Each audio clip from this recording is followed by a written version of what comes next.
आपल्याकडे आता वेगवेगळ्या प्रकारचे सेक्शन आहेत आणि सेक्शनची तुमच्याकडे माहिती असायला पाहिजे. सेक्शन म्हटलं ते काय म्हणतोय मी, सर्क्युलर सेक्शन, रेक्टँग्युलर सेक्शन याची बात करतोय. म्हणजे आता आपल्याकडे समजा मी पहिला उतरला रेक्टँग्युलर सेक्शन. कोणता? रेक्टँग्युलर. तो रेक्टँग्युलर मध्ये रेक्टँग्युलर किंवा स्क्वेअर जवळजवळ सारखा. स्क्वेअर आल्यानंतर तुम्ही गडबडून जातात, गडबडायचं काम नाही. रेक्टँगल सारखं त्याला सोडवायचं, बरोबर का? तो जशी मी रेक्टँगलची बात करतोय, हे अंतर काय म्हणतात? बी. हे अंतर काय म्हणतात? डी. समजलं की? आता याचा जर तुम्ही एरिया काढायला जाणार तर एरिया किती येणार याचा? साधा सरळ आहे, एरिया आहे बी इंटू डी. ओके का? हा झाला त्याचा एरिया. दुसरी गोष्ट तुमच्याकडे काय असणार बरं का याचा मोमेंट ऑफ इनर्शिया असायला पाहिजे. काय असायला पाहिजे? आता तुम्ही मोमेंट ऑफ इनर्शिया जर एक्स एक्स ऍक्सिस च्या नावावर काढत असणार तर एक्स ऍक्सिस कोणला कापते? डी ला. कोणाला कापते? या कॉलमला या डी ला बोलतात थिकनेस. काय बोलतात त्याला? थिकनेस. म्हणजे ही एक्स ऍक्सिस थिकनेस ला कापते म्हणा किंवा डी ला कापते म्हणा. ओके का? हा. तर मग आता डी ला जर ती कापते तर मला जेव्हा आय एक्स एक्स काढावा लागेल, moment of inertia about x x axis, तर मी काय करणार? आपल्याला माहिती आहे बीडी क्यूब बाय 12 असतो तो, पण ज्याला कापतो त्याचा क्यूब पाहिजे. आता कोण कापला जातोय बरं का रवी? कोण कापला जातोय? डी. तर त्यामुळे मी कसं करणार? बी डी चा क्यूब बाय 12. कळतंय का? जो कापला जातोय त्याचा मी क्यूब घेतोय, पण उरलेला कोण असणार? तसं तसा राहणार D D cube by 12. Same तुम्हाला जर का समजा आय वाय वाय काढायचा असेल, आय वाय वाय म्हटल्यावर उभी ऍक्सिस, उभी ऍक्सिस कोणाला कापते? डी ला. डी ला कापतात म्हणून तुम्ही काय करणार? बी चा काय करणार? Cube. D b cube by 12. बरोबर का? आणि y जर का बघायला गेला तर y काय असणार आहे? जेव्हा तुम्ही i x x काढताय, जेव्हा तुम्ही i x x ऍक्सिस काढताय तर इथून ते इथवर हे अंतर जे असतं ना त्या केस मध्ये कोणत्या i x x जेव्हा तुम्ही काढणार ना तेव्हा y काय होईल त्याचा? y काय होईल? d by 2. ज्याचा क्यूब आहे ना त्याचा बाय 2. आणि जेव्हा तुम्ही i y y काढताय तर क्यूब कोणाचा आहे? b चा क्यूब आहे ना, म्हणून या केस मध्ये y काय होईल? b by 2. कोणाला समजलं नाही? समजलं का? तर अशा पद्धतीने तुम्हाला ही माहिती कशाची लक्षात ठेवायची आहे? एक सोबत जेव्हा तुम्ही झेड काढायला जाणार तर झेड काय असतो याचा? माहिती का? रेक्टँग्युलरचा झेड काढता येईल आपल्याला आय बाय वाय. पण लक्षामध्ये घ्या, आय बाय वाय केलं उत्तर तेच येणार आहे. काय उत्तर येणार आहे सांगतो. जर समज तुम्ही झेड एक्स एक्स काढत असणार, काय काढता तुम्ही? Z x x. X axis कोणाला कापते? डी ला. तर तुम्ही काय करणार? बी डी चा स्क्वेअर बाय 6. आठवलं का? बेंडिंग स्टेज मध्ये शिकवलं होतं तुम्हाला मी. जर तुम्हाला झेड एक्स एक्स काढायचं असेल तर बी डी स्क्वेअर बाय 6. आणि जर तुम्हाला झेड वाय वाय काढायचं असेल तर कसं काढणार? वाय ऍक्सिस कोणाला कापते? डी ला. तर तुम्ही काय करणार? डी बी चा स्क्वेअर बाय 6. एवढं तुम्हाला लिहून घेणे मी नवीन सांगतो. व्यवस्थित मनवून लक्ष द्या. काय सांगितलंय? हा सेक्शन कोणता आहे?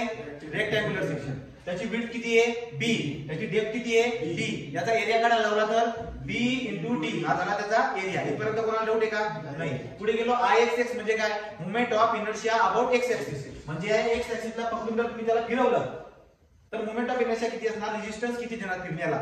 मग मोमेंट ऑफ इनर्शिया कसा काढतात? एक्स ऍक्सिस जर मी म्हणतोय ते एक्स ऍक्सिस कोणाला कापते? डी ला. कोणाला कापते? डी ला. तर डी ला जर ती कापत असेल तर बी डी चा क्यूब, ज्याला कापतो ना आपण त्याचा क्यूब घ्यायचा. बी डी चा क्यूब बाय 12. आणि त्याच केस मध्ये y ची असणारी डिस्टन्स किती असणार आहे? हे बघा इकडे. ज्या ऍक्सिसला तुम्ही कापतायत ना तिथून अंतर मोजायचं. हे अंतर राहणार d बाय 2. किती असणार? d by 2. i y y कसा काढणार? ही उभी ऍक्सिस असते y ऍक्सिस. y ऍक्सिस कोणाला कापते? b ला. म्हणून मला moment of inertia i y y कसा काढणार? ज्याला कापतो मी त्याचा क्यूब घेतो. d b चा क्यूब बाय 12. बरोबर का? त्या केस मध्ये मला y काढावा लागेल. तो किती असणार बरं का? जर तुम्ही ही ऍक्सिस म्हणताय तर हे डिस्टन्स बघा b बाय 2. हा b बाय 2 हा तुमचा y. ओके. मग आता एरिया काढला I x x Y Y Y झाला. झेड काय असणार आहे बरं का? रेक्टँग्युलर सेक्शनचा झेड डायरेक्टली लक्षात ठेवायचा. जर एक्स ऍक्सिसच्या अबाउट काढत असणार तर बीडी स्क्वेअर बाय 6. उभ्या ऍक्सिसच्या अबाउट काढत असणार तर डीबी स्क्वेअर बाय 6. कसं काय? बघा, एक्स ऍक्सिस कापते डी ला म्हणून डी चा स्क्वेअर घेतोय. वाय ऍक्सिस कापते डी ला म्हणून डी चा स्क्वेअर घेतोय. लिहून घ्या तुम्ही.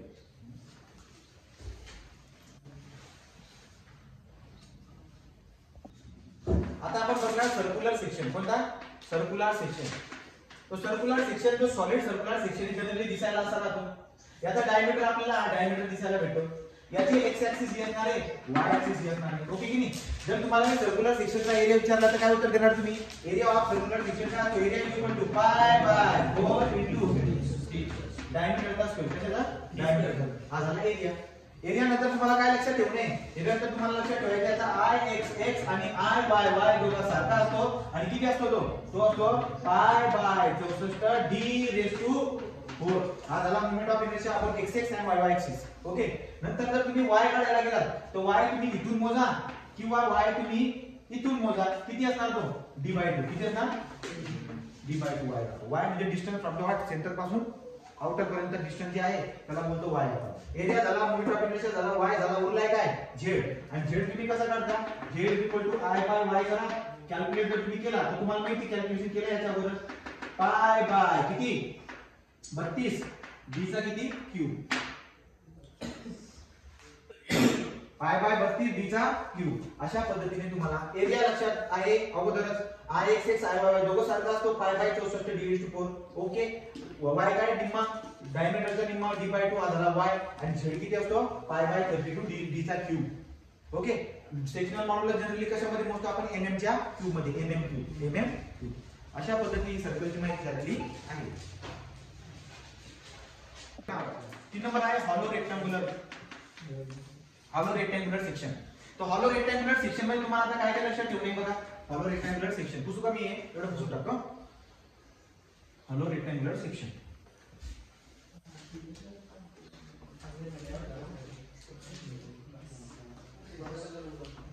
हॉलो रेक्टँग्युलर सेक्शन बघा रे. असा हॉलो रेक्टँग्युलर सेक्शन असतो. आउटर डायमेन्शन इकडचं किती आहे b, इकडचं किती आहे d. मधला जो पण डायमेन्शन असणार आहे हा काय असणार आहे, छोटा b. आणि हा काय असणार आहे, छोटा d. हा पोर्शन घुरी मतलब काय हॉलो आहे, कळतंय का. हे आउटर डायमेन्शन किती येतं, कॅपिटल B. डेप्थ किती आहे टोटल, कॅपिटल D. बरोबर. आणि मतलब जे नाही हा आहे छोटा b आणि हा आहे छोटा d. ठीक आहे. आता तुम्हाला काढायचं आता एरिया. सगळा पर काय एरिया काय असणार आहे, मोठा BD मायनस छोटा BD. हा झाला त्याचा एरिया. एरिया कशामध्ये मोजतो आपण, mm च्या स्क्वेअर मध्ये, mm स्क्वेअर. ओके का. 2 नंबर तुम्ही काय करणार, आता मोमेंट ऑफ इनर्शिया. आता मोमेंट ऑफ इनर्शिया जो तुम्ही काढताय जी x एक्सिस आहे, ठीक आहे. आणि कोणती आहे, y एक्सिस आहे. ही x एक्सिस आहे, उभी y एक्सिस आहे. मला मोमेंट ऑफ इनर्शिया काढायचं अबाउट x एक्सिस. तर तुम्ही जेव्हा x एक्सिसच्या अबाउट काढताय, x एक्सिस कोणाला कापते, d ला. तर क्यूब कोणाचा घेणार मी, d चा. तर याचा अर्थ कसा करणार मग मी आता, पाय बाय सॉरी पाय कसं काय, b कॅपिटल B d चा क्यूब बाय 12 मायनस छोटा b d चा क्यूब बाय 2. समजलं का. या पद्धतीने आपण Ix कन्वर्ट करतो. आणि Iyy जर काढायचं असेल तर y एक्सिस कोणाला कापते, b ला. तो b ला जर कापत असेल तर क्यूब घेणार मी, Iyy is equal to d b चा क्यूब, d हा d b चा क्यूब बाय 12 मायनस छोटा d b चा क्यूब बाय 12. हा झाला Iyy, हा झाला Ix. ओके. Ix झाला, हा Iyy झाला, आणि त्याचा एरिया झाला. अजून तुम्हाला काय लक्षामध्ये घ्यायचं आहे, z y राहिला बरं. y जर तुम्हाला समजा y काढायचा असेल कधी, Ix जेव्हा तुम्ही काढलाय तेव्हा तुम्हाला y काढावा लागणार, बरोबर की नाही. तर मग त्यावेळेस y किती असणार, y असणार d capital D by 2, capital D by 2. आणि जेव्हा तुम्ही Iyy काढताय तेव्हा y किती असणार, कॅपिटल B बाय 2. बघा ना तुम्ही, y एक्सिस आहे की नाही, y एक्सिसचा मग निम्मा आधार त्याला b बाय 2 म्हणणार, x एक्सिस तेव्हा b बाय 2 असं. तो Ix Iyy काढल्यानंतर रेक्टँग्युलर सेक्शनचा तुम्हाला काय काढायचं आहे, z एक्सिस. जेव्हा तुम्ही z एक्सिस करणार तो कसा करणार, Ix डिवाइड बाय y त्याचा y, बरोबर का. जेव्हा तुम्ही z y काढणार तेव्हा काय करणार, Iyy डिवाइड बाय त्याचा y. असं करावं लागेल तुम्हाला, मी लिहून देत नाही, तुम्ही समजून घ्या. ओके का. या पद्धतीने zx आणि zyy आपण काढत असतो. हॉलो रेक्टँग्युलर सेक्शन सुद्धा झालेला आहे, हॉलो रेक्टँग्युलर सेक्शन झालेला आहे. ठीक. चला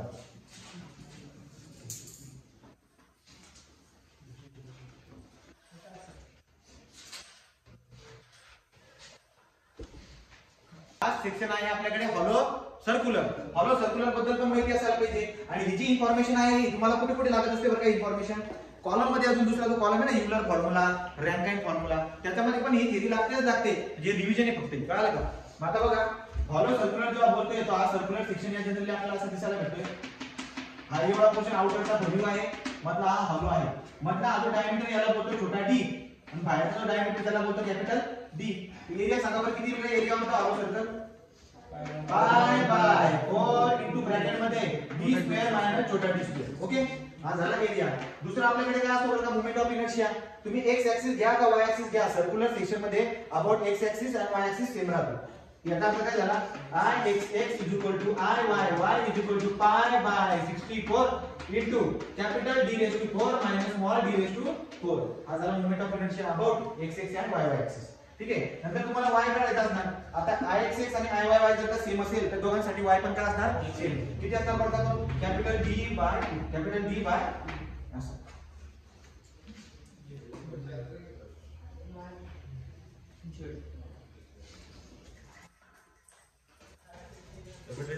ओके का बोला रे. अजून काय काय बाकी आपला आता z बाकी. तो z तुम्ही समजून घ्या. zxx आणि zyy पण दोघं सारखे राहणार आहेत आणि ते कसं फाइंड आउट करणार तुम्ही i डिवाइड बाय y. ते तुम्हाला फाइंड आउट पण करता येईल. जमलं ना. राहू दे तसं. या पद्धतीने तुमचे हे 4 सेक्शन झालेले आहेत. तो 4 सेक्शन झाल्यानंतर आता आपली एक छोटीशी रिव्हिजन करा. मी डायरेक्टली गणित घेतो आणि गणित आपण सॉल्व्ह करूया. चालेल. तर आता कॉलम थ्री मध्ये तुम्हाला काय काय लक्षामध्ये घ्यायचंय लक्षात घ्या रे. कॉलम मध्ये बेंडिंग आणि शिअर स्ट्रेस आपला बेंडिंग स्ट्रेस आणि डायरेक्ट स्ट्रेस या दोन गोष्टी शिकलो आपण. तो कॉलम असतो कॉलमच्या सेंटर मध्ये जो लोड लागतो याला बोलतात कॉन्सेंट्रिक लोड. कोणता कॉन्सेंट्रिक लोड आणि जो ठीक आहे. आणि दुसरा कोणता आहे आपल्याकडे इसेंट्रिक लोड. जर कॉलमच्या सेंटर सोडून जर का समजा सेंटर अलीकडे पलीकडे लागत असेल तर याला बोलतो आपण काय इसेंट्रिक लोड. काय आपण त्याला इसेंट्रिक लोड. इथपर्यंत गोष्ट कळाली. कॉन्सेंट्रिक लोड मुळे कॉलमच्या बेसला स्ट्रेस तयार होतो. काय तयार होतो स्ट्रेस. त्याला कोणता स्ट्रेस म्हणतात बघा. त्याला बोलतात डायरेक्ट स्ट्रेस सिग्मा नॉट. मग कसा फाइंड आउट करतात P/A करून. आणि याचं युनिट कसं असते न्यूटन पर एमएम का स्क्वेअर. हा झाला आपला डायरेक्ट स्ट्रेस. तो कॉन्सेंट्रिक लोड मुळे कॉलमच्या बेसला फक्त एकच स्ट्रेस येते ती म्हणजे फक्त डायरेक्ट स्ट्रेस येते फक्त. लक्षात आलं ना. तो P/A करून तुम्ही काढून घेता. P तर तुम्हाला माहिती आहे वरून येणारा लोड कशात घ्यायचा तो न्यूटन मध्ये. आणि एरिया कसा असतो एरिया तुम्हाला सगळे एरिया काढून दाखवलेले मी आहे. म्हणजे तुमचा हा वाला पोर्शन झालेला आहे. पलीकडे या आणि याची जर का स्ट्रेस डायग्राम काढायला गेलात ना तर कशी येते बरं का. कॉलमचा बरोबर बॉटम खाली उतरवायचा अशी त्याची स्ट्रेस डायग्राम बनेल बघा. अशी त्याची स्ट्रेस डायग्राम बनते. म्हणजे किती आहे P/A. हा असतो त्याची स्ट्रेस डायग्राम. तर तुम्ही समजा आता कॉन्सेंट्रिक लोड कडे आला आपलं इसेंट्रिक लोड कडे जर का आला तर त्या केस मध्ये तुम्हाला दोन प्रकारच्या स्ट्रेस तयार होताना दिसायला भेटतात कॉलमच्या बॉटमला. कोणकोणती डायरेक्ट स्ट्रेस डायरेक्ट आणि बेंडिंग स्ट्रेस. डायरेक्ट स्ट्रेस आणि बेंडिंग स्ट्रेस. तो डायरेक्ट स्ट्रेसला आपण काय बोलतो कशाने दाखवतो सिग्मा नॉट. बेंडिंग स्ट्रेसला कशाने दाखवतो सिग्मा बी. जर तुम्हाला डायरेक्ट स्ट्रेस काढायचा असेल तर कसं येईल बरं का तो P/A. आणि जर समजा तुम्हाला बेंडिंग स्ट्रेस काढायचा असेल तर M/Z. आता विचार करा जर कॉलमच्या बेसला दोन स्ट्रेस येत आहेत त्यामुळे टोटल स्ट्रेस किती होऊन जाईल ज्याला रिझल्टंट स्ट्रेस म्हणतो आपण. तो resultant stress is equal to what resultant stress is equal to resultant stress काढायला लागेल ना तुम्हाला. कसं काढणार sigma not plus or minus sigma B. याचा अर्थ काय रिझल्टंट स्ट्रेस पण दोन प्रकारची आहे सिग्मा मॅक्स सिग्मा मीन. जर रिझल्टंट स्ट्रेस तुम्हाला काढायची समजा रिझल्टंट स्ट्रेस समजा तुम्हाला काढायची मॅक्सिमम तर तुम्ही काय करणार सिग्मा मॅक्स बरोबर कसं काढणार सिग्मा मॅक्स बरोबर सिग्मा नॉट प्लस सिग्मा बी. दोघांची बेरीज केली डायरेक्ट स्ट्रेस आणि बेंडिंग स्ट्रेसची तर तुम्हाला मॅक्सिमम रिझल्टंट भेटेल. काय भेटेल मॅक्सिमम रिझल्टंट. आणि जर समजा सिग्मा मिनिमम काढायचा तर कसं येईल बघा direct stress minus bending stress. अशा पद्धतीने तुम्हाला सिग्मा मिनिमम भेटेल. आणि एवढं तुम्हाला करणं आहे. हो हेच हाच प्रश्न तुमचा 9 मार्कचा.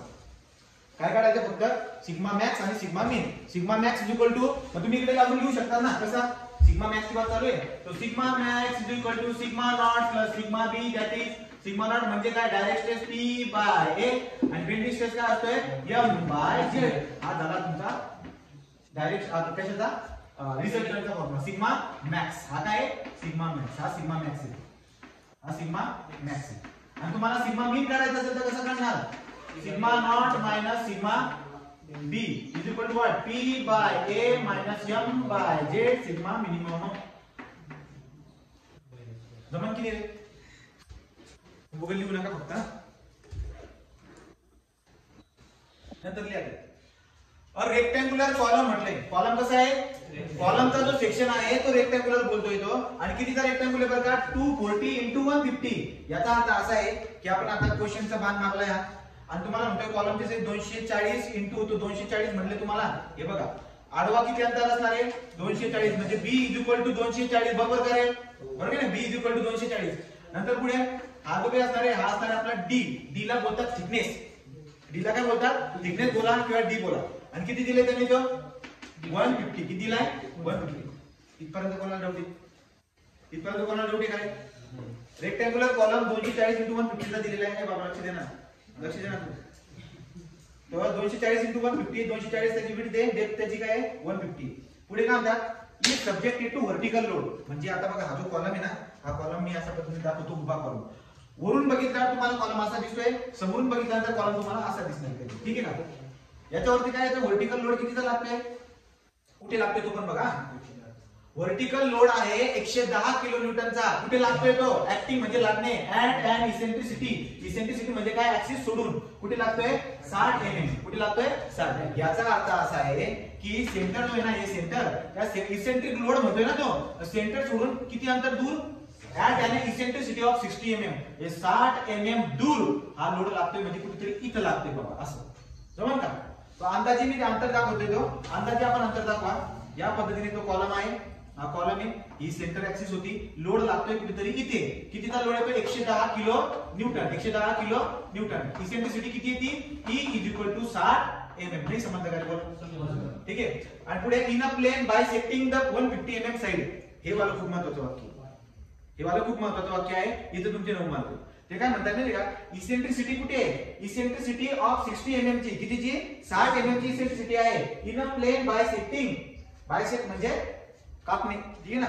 बायसेक्टिंग 150 mm साइड. याचा अर्थ असा आहे की 150 mm ची जी साइड आहे ना, त्याला जो प्लेन कापतोय, म्हणजे बघा ही ऍक्सिस, कोणती ऍक्सिस रे, एक्स ऍक्सिस, त्याच्यावरती इसेंट्रिसिटी कोण काय म्हणले बघा. काय काय बोलू शकतो तो काय बोलतोय, प्लेन बायसेक्टिंग 150 mm साइड. याचा अर्थ 150 ला कापणारी ऍक्सिस. दुसऱ्या भाषेत काय बोलला असता, प्लेन बायसेक्टिंग थिकनेस. कुठेतरी लिहून घ्या ते.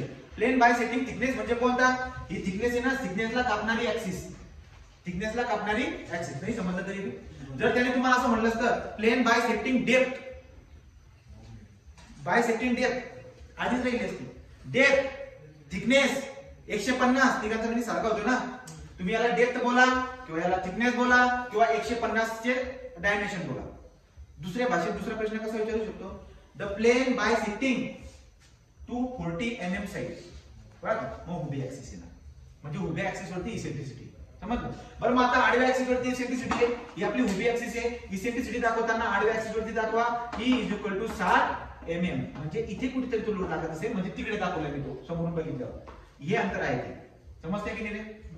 नवीन सांगू का, नवीन कळालं की तुम्हाला रवी, त्यांनी काय सांगितलं तुला, इसेंट्रिसिटी कोणत्या ऍक्सिस वरती, कसं कळालं तुला. त्यांनी म्हटलंय असा प्लेन जो कोणाला कापतोय, प्लेन बायसेक्टिंग 150 mm साइड. मग 150 mm साइडला कापणारी ऍक्सिस म्हणजे एक्स ऍक्सिस झाली. म्हणजे इसेंट्रिसिटी कोणत्या ऍक्सिस वरती आहे, एक्स ऍक्सिस वरती. मग एक्स ऍक्सिस वरती म्हणून काय, सेंटर पासून एवढं काहीतरी 60 अंतर दाखवायचं अंदाजे. ते थोडी आपण पाहिजे करणार आहे. Eccentricity = 60 mm. मग इथे कुठेतरी लोड लागतोय. इसेंट्रिसिटी लक्षात घ्या, इसेंट्रिसिटी कोणत्या ऍक्सिस वरती आहे, एक्स ऍक्सिस वरती. इसेंट्रिसिटी आणि झेड एकमेकांच्या उलटी असतात. म्हणजे इसेंट्रिसिटी जर काही एक्स ऍक्सिस वरती असेल तर झेड कोणता काढणार, वाय वाय. झेड कोणता काढणार, झालं 9 मार्क.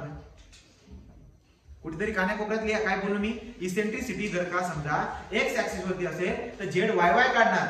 इसेंट्रिसिटी जर का वाय ऍक्सिस वरती असेल तर झेड एक्स काढणार.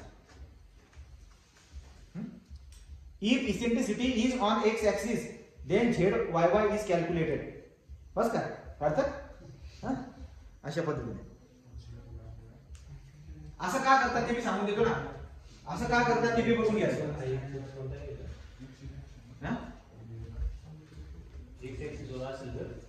जर इसेंट्रिसिटी एक्स ऍक्सिस वरती असेल ना तर ZYY काढायचा. का काढायचा लक्ष द्या. हे बघा लोड कुठे लागतो, इथं लागतोय ना. मग कोणत्या ऍक्सिसच्या आजूबाजूला फिरेल, ही बघा ना उभी ऍक्सिस त्याच्या आजूबाजूला फिरेल ना ते. अरे ही उभी ऍक्सिस आहे की नाही, त्याच्या अबव फिरेल ना ते. त्यामुळे तुमचा महत्त्वाचा कोणता आहे, वाय ऍक्सिस. म्हणजे इसेंट्रिसिटी जर का एक्स ऍक्सिस वरती असेल तर ZYY काढेल. ZYY काढेल म्हणजे IYY काढेल. कळलं, ZYY काढेल म्हणजे IYY काढेल मी. त्याची गरज नाही पडत पहिला मुद्दा. चला मग आपण एक काम करूया. 2 आकृत्या काढल्या तुम्ही, चला लक्ष द्या. झालं का. तो आता मला मॅक्झिमम आणि मिनिमम स्ट्रेस काढायचा आहे. मॅक्झिमम आणि मिनिमम स्ट्रेस काढण्यासाठी तुम्हाला 4 गोष्टी लागतात, P A M Z. किती लोक लागतात, 4. तो आपण सगळ्यात पहिले नाव P किती दिलाय तुम्हाला लोड वरून येणारा 110 किलोमीटर. 110 किलोमीटर. 110 किलोमीटर म्हणजे काय रे, 110 × 10³ न्यूटन. ओके की नाही. 110 × 10³ हा झाला तुमचा P. एरिया किती आहे, एरिया बोला कोण सांगेल, आपला शिवम. एरिया किती आहे, 240 इंटू बी इंटू डी, बरोबर ना? बी इंटू डी म्हणजे 240 इंटू 150 किती येतो सांगा? किती काय? 36,000 का? 15 चौक 60, हा 15 चौक 60, 6 उरले 15 उरले 30 36, तो 36 आले 1 2 1 2 म्हणजे 36,000 mm स्क्वेअर, बरोबर आहे का? चेक करून घ्या रे. हा झाला एरिया, पी झाला, ए झाला, एम काढा. एम कसा काढतात कोण सांगेल?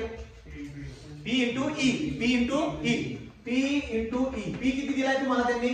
110 इंटू 10⁻³ इंटू ई किती दिलाय? इसेंट्रिसिटी 60. बघा इसेंट्रिसिटी किती अंतरावरती आहे? 60. अंतरावर हिशोब किती येतोय? 6.6 इंटू 10⁻⁶.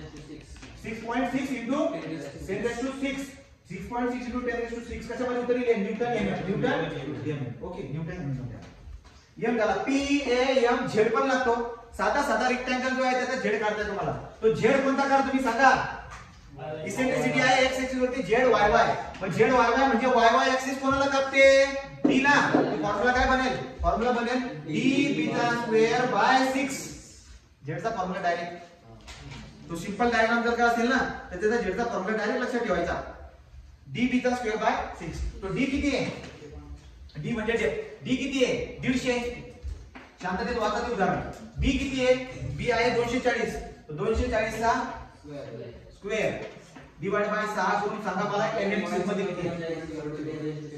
काय? 1.44 1.44 इंटू 10⁻⁶ इंटू 10⁻⁶ mm चा क्यूब. mm क्यूब मॉड्युलस आपलं सेक्शनल मॉड्युलस कशात मेजर करतात? mm क्यूब मध्ये. पी ए एम झेड 40 झाले. आता काय करणार तुम्ही? आता करणार तुम्ही डायरेक्ट. आता बघा एक मिनिट लिहून झालं ना, इथे जागा आहे आपल्याकडे, इकडे लिहूया. तो sigma 9 maximum stress sigma max बरोबर कसं काढणार रे? सिग्मा मॅक्स बरोबर sigma not plus sigma B that is P by A plus M by Z that is sigma max बरोबर कसं काढणार? पी ची व्हॅल्यू टाका सगळ्या. पी ची व्हॅल्यू किती आहे?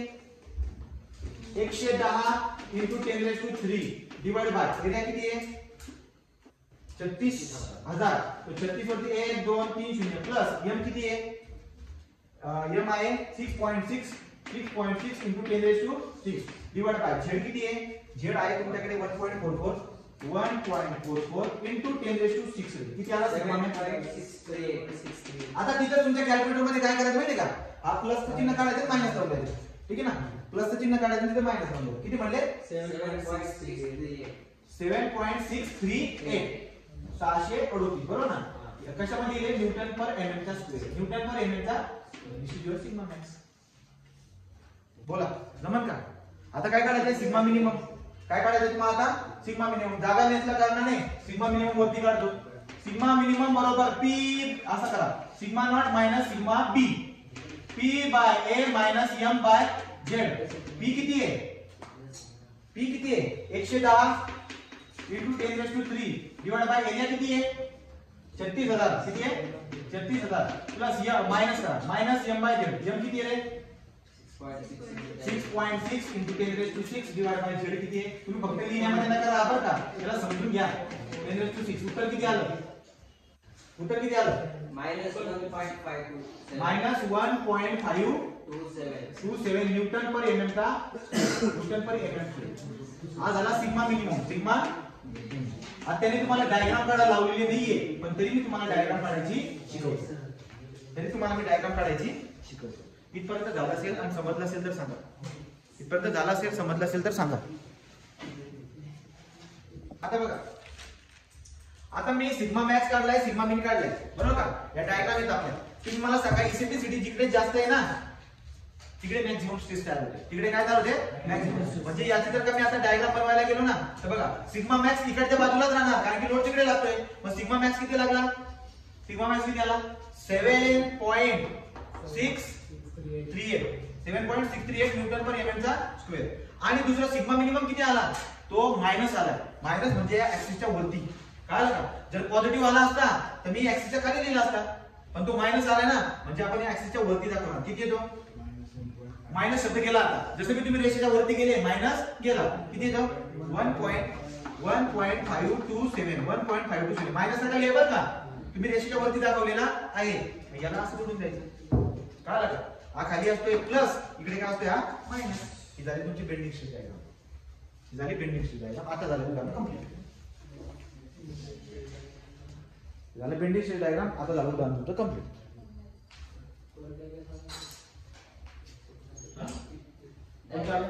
लक्ष द्या तुम्ही. हे बघ मी काय बोलतोय, ज्या साईडला इसेंट्रिसिटी दाखवली ना तुम्ही, त्या तिकडच्या बाजूला इसेंट्रिसिटी मॅक्झिमम आपलं मॅक्झिमम काय असतो, स्ट्रेस असतो. बघा ना ही डायग्राम दिसते. इसेंट्रिसिटी जी आहे या ऍक्सिस वरती दाखवली, कारण की इसेंट्रिसिटी बायसेक्टिंग ती 150 mm साइड म्हटलं म्हणजे इसेंट्रिसिटी ऍक्सिस वरती आहे.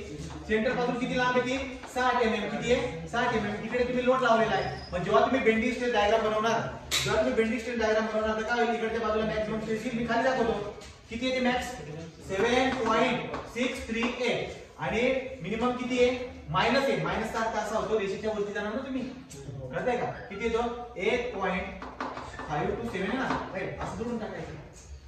हे आहे प्लस, हे आहे मायनस. चुकून दोघा जर प्लस आले असते तर हे पण रेषेच्या खाली, हे पण रेषेच्या खाली दाखवलं असतं, जोडलं असतं. छोटा मोठा त्याच्या याच्यानुसार. ओके की नाही? अशा पद्धतीने हा उदाहरण झालेला आहे.